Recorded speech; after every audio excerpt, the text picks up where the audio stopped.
এইটো আপোনালোকক মিঠাতেলটো দেখুৱাইছো।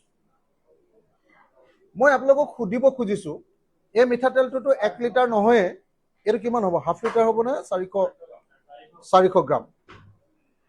এইটো হ'ল 400 গ্ৰামৰ মিঠাতেল। এইটো হ'ল 400 গ্ৰামৰ মিঠাতেল।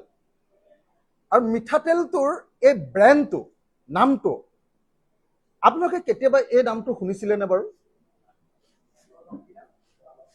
বালক। মইতো জীৱনত কেতিয়াও বালক মিঠাতেল বুলি মিঠাতেলৰ নাম শুনা নাই কেতিয়াও।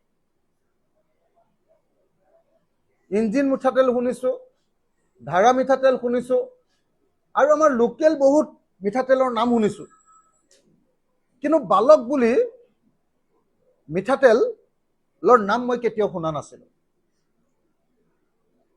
প্ৰথম কথা যে মানুহ বিপদত পৰিলে বুলিয়ে মানুহৰ অসহায় অৱস্থাটোৰ সুযোগ যদি প্ৰশাসন আৰু চৰকাৰে ল'ব খোজে, সেইটো কেতিয়াও মানৱীয়তা বুলি নকয়।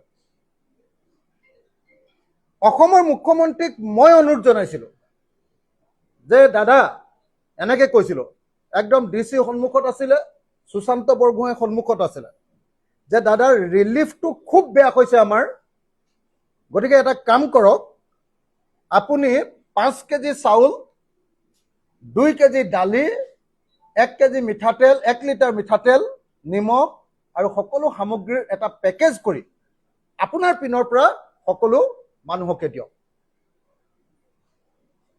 মুখ্যমন্ত্ৰীয়ে সেইটো ঘোষণা কৰিলে যে নহয়, মই 8 কেজিকে দিম চাউল, 8 কেজিকে চাউল, 4 কেজিকে দালি। এতিয়া আপোনালোকক দেখুৱাইছো আৰু 1 লিটাৰকে মিঠাতেল। এতিয়া মিঠাতেল দিছে 400 গ্ৰাম, আৰু এই 400 গ্ৰাম মিঠাতেলত আপোনাৰ যেটো কোম্পানীৰ নাম দিছে সেইটো হ'ল বালক। বালক মিঠাতেল মই কেতিয়াও শুনাও নাছিলো, জনাও নাছিলো।